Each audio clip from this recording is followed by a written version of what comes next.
Hello students, आज हम discuss करेंगे class 10 chapter 1 the rise of nationalism in Europe. Students, इससे पहले ये जो चैप्टर हम ऑलरेडी कंप्लीट कर चुके हैं। अगर आपने इस चैप्टर की ऑलरेडी मेरी बनाई हुई वीडियोस नहीं देखी है तो पहले आप वो देख लें, और चैनल पे नए हैं तो चैनल को सब्सक्राइब करना ना भूलें। आज जो मैं आपके लिए वीडियोस लेकर आ रही हूँ उसमें ये जो चैप्टर है इसके हम डिस्कस करेंगे इंपॉर्टेंट क्वेश्चन एंड आंसर्स। आइए स्टूडेंट्स स्टार्ट करते हैं। Mention the steps taken by French revolutionaries that created a sense of collective identity among the French people। आपको ऐसे ऐसे स्टेप्स बताने हैं जिसमें फ्रेंच रेवोल्यूशनरी ने क्या क्रिएट किया था, एक sense of collective identity create हुई थी फ्रेंच पीपल के बीच में। Answer: the important steps that the French revolutionaries took was with the purpose to create a collective identity among the French people। जो इम्पोर्टेंट स्टेप्स लिया गया था French revolutionary थे वो क्या था, उनका पर्पस ही क्या था, क्या पर्पस था, कलेक्टिव आइडेंटिटी रहे लोगों में among the French people. And they were ideas of, क्या क्या आइडियाज थे उसमें, ला पैट्री का मतलब होता है द फादरलैंड, एंड द ले सिटोयन का मतलब होता है the citizen, which created the notion of a United community enjoying equal rights under a constitution. जिसके अंदर ये नोशन दिया गया था कि यूनाइटेड कम्युनिटी के अंदर सभी लोग क्या कर सकते हैं, इक्वल राइट्स को एंजॉय कर सकते हैं। A new French flag was set up to replace the royal standard। और एक नया फ्रेंच फ्लैग सेटअप किया गया था वहां पर। And uniform laws were made by the central administrative system for entire nation. Uniform laws बनाए गए थे पूरी नेशन के लिए। And the French language was promoted as a national language. और फ्रेंच लैंग्वेज को क्या बना दिया गया था, नेशनल लैंग्वेज बना दिया गया था। Next question, briefly trace the process of German unification. German unification का पूरा प्रोसेस एक्सप्लेन कीजिए। तो first, the process of German unification was continued by the Prussia after liberals and middle class। जो process था जर्मन यूनिफिकेशन का वो किसे continued रहा, पर्शिया जो था उसके बाद क्या हुआ, आफ्टर लिबरल्स आए और मिडिल क्लास लोग आए तो Germans were defeated aristocrats and military. तो जर्मन्स को किसने डिफीट किया, एरिस्टोक्रेट्स ने और मिलिट्री पीपल ने। Its chief minister Otto von Bismarck carried out the process and he got help from Persian army and bureaucracy। वहाँ पर उस समय चीफ मिनिस्टर थे ऑटो वॉन बिस्मार्क। उन्होंने ये पूरा का पूरा प्रोसेस को कैरिड आउट किया था और उनको मदद किसने करी थी, पर्शियन आर्मी ने भी और ब्यूरोक्रेसी के लोगों ने भी। तो Persia fought 3 Wars with Austria, Denmark and France. Persia ने कम से कम 3 वॉर्स लड़े थे, ऑस्ट्रिया के साथ, डेनमार्क के साथ और फ्रांस के साथ। And these was result in Persian victory as well as German unification. और अल्टीमेटली जीत किसकी हुई थी, पर्शियन की हुई थी। और यही विक्ट्री के बाद जो जर्मन है वो यूनिफिकेशन मतलब जर्मनी का यूनिफिकेशन हो गया था। Next question, write short note on the role of women in nationalist struggle and Giuseppe Mazzini. इन दोनों के बारे में आप लोगों को शॉर्ट नोट लिखना है। सबसे first, role of women in nationalist struggle, क्या रोल था, तो artistic representation portraying French revolution show man and women participating equally in the movement. हमने देखा जो रिप्रेजेंटेशन था उसमें मैन और वुमेन दोनों का इक्वली पार्टिसिपेशन था। And the idea of liberty is personified as a women showing. और जो आइडिया है लिबर्टी का, लिबर्टी मतलब फ्री नेशन का, वो वुमेन ने भी अब बढ़ चढ़ कर लिया था। हर मूवमेंट में उनका पार्टिसिपेशन, एक्टिव पार्टिसिपेशन और एक्टिव रोल रहा था at the time of nationalist struggle. Next, Giuseppe Mazzini. Giuseppe Mazzini कौन थे, he was a revolutionary of Italy who played an important role in promoting the idea of unified Italy. ये एक revolutionary थे, Italy से belong करते थे and इन्होंने important role play किया था फॉर द आइडिया लेकर आए थे कि इटली यूनिफाइड बने।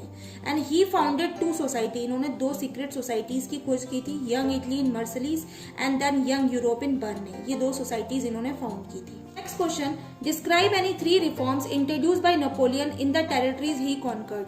कोई से भी 3 रिफॉर्म्स बताइए जो कि नेपोलियन ने इंट्रोड्यूस किए थे, जो कि उस टेरिटरीज जिसपे उसने कब्जा जमाया था। तो answer, these reforms introduce by Napoleon in the territories he conquered were. ये सारे रिफॉर्म्स इंट्रोड्यूस किए गए थे। First, the Napoleonic code. Napoleonic code में क्या था, it finished all the privileges based on birth and establish equality before law and secure the right to property. Napoleon code जो लाया गया था, नेपोलियनिक कोड, उसने सारे प्रिविलेज जो बेस्ड मतलब शुरू से वहां पर दे रखे थे सोसाइटी के अंदर बाय बर्थ, वो सब खत्म कर दिए थे और सभी को इक्वली ट्रीटमेंट मिले। हर एक पर्सन इक्वल है before law and right to property. ये नेपोलियन कोड के थ्रू रिफॉर्म लाया गया आफ्टर नेपोलियन ने ये रिफॉर्म स्टार्ट किया। Next, he simplified administrative division, abolish it the feudal system and freed peasant from serfdom and manorial dues. उसने जो administration division किया था उसको सिंप्लीफाई बना दिया, फ्यूडल सिस्टम जो चला आ रहा था बरसों से उसको अबॉलिश कर दिया एंड पीसेंट्स को फ्री कर दिया कि वो अब किसी के अंदर गुलाम बनकर, सर्फडम का मतलब होता है किसी के अंदर गुलाम बनकर काम नहीं करेंगे और जो भी चीज़ है वो फ्री रहेंगे, किसी भी तरह का रिस्ट्रिक्शंस उनके ऊपर नहीं लगाया जाएगा। Next, he introduced uniform laws, standardized weights and measures to and a common national currency to facilitate the movement and exchange of goods and capital from one place to another. और उसने एक uniform laws और standardise wait और major का system भी adopt किया और एक कॉमन नेशनल करेंसी लाए, क्योंकि उस समय क्या थी, बहुत सारी करेंसीज फॉलो की जाती थी, तो उसने करेंसी को रिड्यूस करके इस तरीके से ताकि क्या हो सके, गुड्स और कैपिटल क्या हो सके, इजिली मूव कर सके from one place to another. Next question, describe any 5 measures which were introduced by the French revolutionaries to create a sense of collective identity amongst the French people।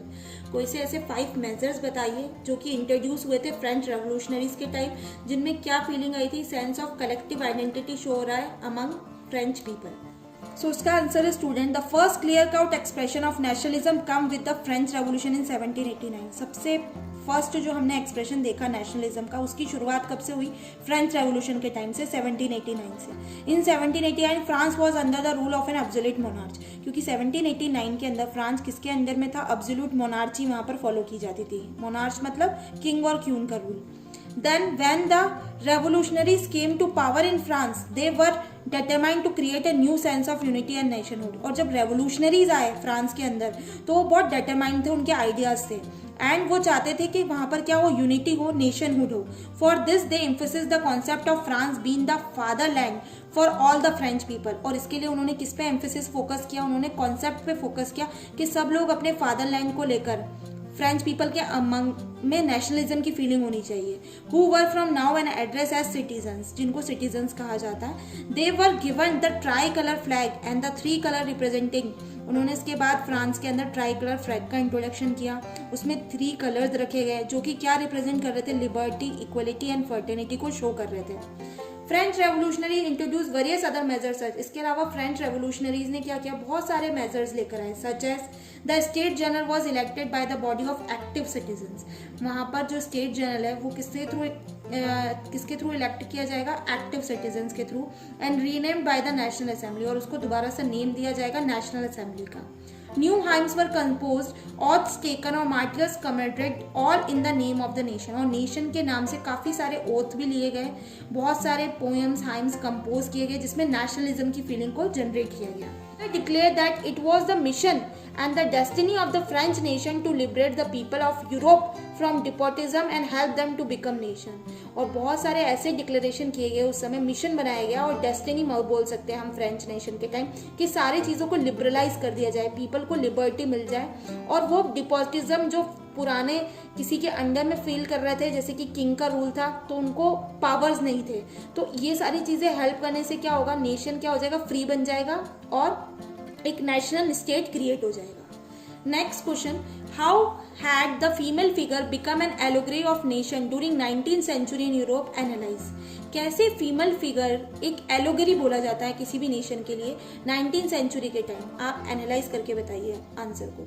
Answer, during the French revolution artist use the female allegory. French revolution के time बहुत सारे artist ने female एलोगरी को use किया था to portray idea such as. ये जो female एलोगरी है इसको इंट्रोड्यूस करने के पीछे कारण ही यही था, इसमें क्या आइडिया शो होते थे, लिबर्टी, जस्टिस एंड रिपब्लिक, ये सारी भावना शो होती थी। Second, similarly female allegories were invented by artist in the 19th century to represent the nation. और नेशन को रिप्रेजेंट करने के लिए फीमेल एलोगरीज को इन्वेंट किया गया था। And third, these female figures gave an exact idea of the nation in a concrete form and stood as a symbol of heroism and liberty respectively. और ये जो फीमेल फिगर बनाए गए थे एग्जैक्ट आइडिया देते थे ये किसी भी नेशन के लिए, और एक अंडरस्टूड फॉर्म मतलब सिंबल के फॉर्म में काम करते थे, और एक फीलिंग देते थे अंदर से हीरोइज्म की, लिबर्टी की, अपने देश के प्रति प्यार की। ये सारी चीजें हमें फीमेल फिगर्स के थ्रू पता चलता था। Next question, describe the process of unification of Britain. Unification of Britain का क्या प्रोसेस था, ये पूरा एक्सप्लेन कीजिए। Answer, the Britain the formation of the nation state was the result of long drown process. बहुत लंबा प्रोसेस है क्योंकि इसको हम स्ट्रेंज भी कहते हैं, strange part of Britain, strange case भी माना जाता है क्योंकि बहुत सारी कंट्रीज का मर्जर देखा गया था यहाँ पर। Second, primary identities of the people were ethnic ones. अब यहाँ पर ब्रिटेन के अंदर क्या थे, जो लोग रहते थे काफी सारे डिफरेंट आइडेंटिटीज के, कल्चरल ग्रुप के लोग एक साथ रहते थे। And all ethnic group such as English, Welsh, Scot और Irish had their own culture and political tradition. जो भी इथेनिक ग्रुप्स के लोग यहाँ पर रहते थे जैसे कि इंग्लिश, वेल्स, स्कॉट और इरिश, ये सारे लोग सब अलग अलग बैकग्राउंड से थे, सबका कल्चर डिफरेंट था, पॉलिटिकल ट्रेडिशन डिफरेंट था। And the English nation steadily grow in wealth and power. और धीरे धीरे यहाँ पर इंग्लिश जो था, इंग्लिश नेशन पावर में आ गया, उसके पास ही सारी वेल्थ थी और पावर था। It was able to extend its influence over the other nation. इसने अपना सारा का सारा, इंग्लिश नेशन ने अपना सारा दबदबा सारे स्टेट्स में बना लिया था। The Act of Union 1707 between England and Scotland resulted in the formation of United Kingdom of Great Britain। और यहाँ से एक एक्ट ऑफ यूनियन पास किया गया था 1707 में, किसके बीच में, इंग्लैंड और स्कॉटलैंड के बीच में। जब इंग्लैंड और स्कॉटलैंड, हम बोल सकते हैं इंग्लैंड प्लस स्कॉटलैंड, जब इन दोनों को मिला दिया गया तो हमें क्या मिला, United Kingdom of Great Britain मिल गया। यहाँ से ब्रिटेन यूनिफाइड हो गया। Next question, what does nation state mean. Nation state का क्या मतलब होता है? तो a nation state was one in which the majority of its citizen and not only its rulers came to develop a sense of common identity and share history and descent. एक nation state वो state होता है जहां पर majority लोग जो है, citizen जो है, नॉट ओनली इट्स रूलर्स, सिर्फ हम रूलर्स ही नहीं बोल सकते, जबकि सबके मन में क्या डेवलप होनी चाहिए, कॉमन कल्चर की भावना, कॉमन आइडेंटिटी की भावना, कॉमन हिस्ट्री की भावना, उसको हम कहते हैं नेशन स्टेट। सो स्टूडेंट्स, इस वीडियो में जितने इंपॉर्टेंट क्वेश्चंस हो सके थे वो हमने डिस्कस कर चुके हैं। अगर आपको ये वीडियो पसंद आती है तो वीडियो को लाइक करें, शेयर करें और चैनल पे नए हैं तो चैनल को सब्सक्राइब करना ना भूलें। जल्द मिलते हैं नई वीडियो के साथ। Thank you.